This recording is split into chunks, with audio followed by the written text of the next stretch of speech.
मुझे लग रहा है अदिति, जितनी ज़्यादा चेयर इस समय सदन के अंदर खाली नजर आ रही है, मुझे लग रहा है कि औपचारिकता भर है। अब जाहिर है क्योंकि संख्या बल के हिसाब से औपचारिकता है, लेकिन जो नैरेटिव सेट करने की कोशिश विपक्षी पार्टी कर रही थी इन फेवर ऑफ कोर्स मुस्लिम, तो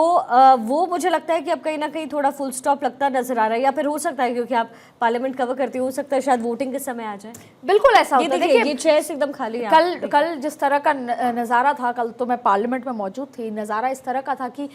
जब लोकसभा के सांसद थकने लगे थे और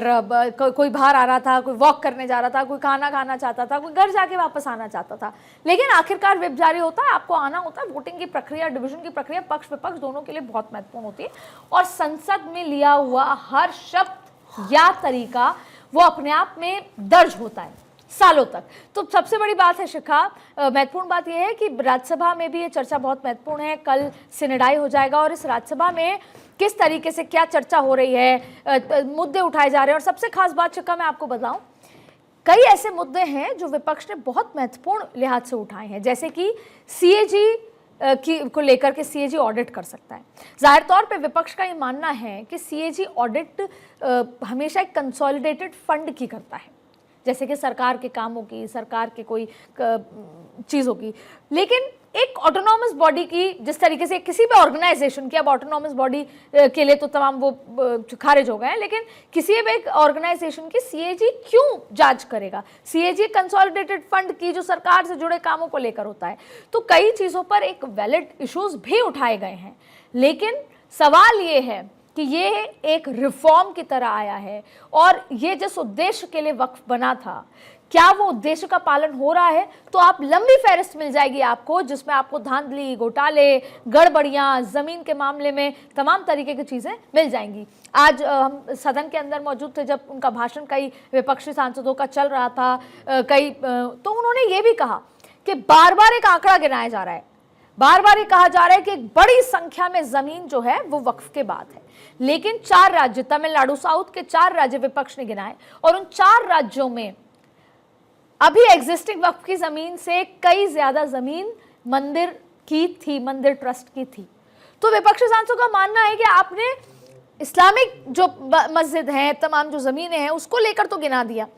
लेकिन केवल 4 राज्य, तमिलनाडु हैं, साउथ के 4 राज्यों का, कर्नाटक का गिनाकर कहा कि ये आपने इनको तो काउंट नहीं किया। तो अगर देश में मंदिर के नाम पर बड़ी ट्रस्ट, बड़ी जमीनें हैं तो चल जाएगा। तो जाहिर तौर पे चर्चा जब होती है तो मंथन निकल कर आता है और ये मंथन ही होता है, लेकिन अब क्योंकि सत्ता है, बिल की बात है, तो यहाँ पर आंकड़े महत्वपूर्ण हैं। जिस तरीके से तमाम चर्चाओं के बावजूद कल सारे संशोधन भी टर्न डाउन हुए, एक्सेप्ट किरण रिजिजू ने जो संशोधन, मेन संशोधन बिल पारित किया, तो ठीक उसी तरह उन आंकड़ों के लिहाज से बिल लोकसभा में ही पारित हुआ और उन्हीं आंकड़ों की गणित की मैथमेटिक्स से बिल राज्यसभा में भी पारित हो जाएगा। और मुझे लगता है कि लगभग अब कुछ समय का वक्त, लगभग 1 बजे का समय होगा, क्योंकि 11 घंटे हो चुके हैं, 11.25 घंटे हो चुके हैं जब बिल को टेबल किया। उसके बाद लंबी फहरिस्त थी पक्ष विपक्ष के स्पीकर्स की, अभी भी लगातार चर्चाओं का दौर, हम आपको संसद सत्र का सीधे तस्वीरें दिखा रहे हैं। तो इन तस्वीरों के साथ फिर यहाँ पर भी डिवीजन होगा और वो पूरी एक प्रक्रिया 45 मिनट 1 घंटे के लगभग की होती है और लगभग आज भी 2-2:30 बजे तक होगा। और फिर उसके बाद मणिपुर को लेकर भी यहाँ पर जिस तरीके से लोकसभा में हुआ वही सिनेरियो होगा। तो आज आप ये मान सकते हैं आखिरी दिन है, क्योंकि कल सुबह 11 बजे से 12 बजे के बीच में लोकसभा सिनेटाई हो जाएगी और फिर राज्यसभा भी 12-1 के आसपास सिनेटाई हो जाएगी और लेट तक चल रही है, तो हो सकता है 11 बजे। तो ये लगातार चर्चाओं का दौर वक्फ को लेकर चल रहा है, पक्ष विपक्ष अपने मुद्दे रख रहे हैं, लेकिन आखिरकार बिल पास कराने के लिए आंकड़ों की जरूरत है और भारतीय जनता पार्टी आंकड़ों के लिहाज से अपने आप को यहाँ मजबूत मान रही है, आंकड़ों के लिहाज से यहाँ पर सब मजबूत नजर आ रहा है। तो शिखा, जाहिर तौर पे ये तस्वीरें देखिए, लगातार आरोप प्रत्यारोप, और ये अपने अपने राज्यों के लिहाज से महत्वपूर्ण है कि अपने अपने राज्यों में जो सांसद हैं, मंत्री हैं, वो ये बता सकें कि हमने आपके लिए किस तरीके से फाइट किया। और अभी ये बिल पास होने के बाद ये नहीं समझा जाए कि बिल पास हो गया, सब ठीक है। अभी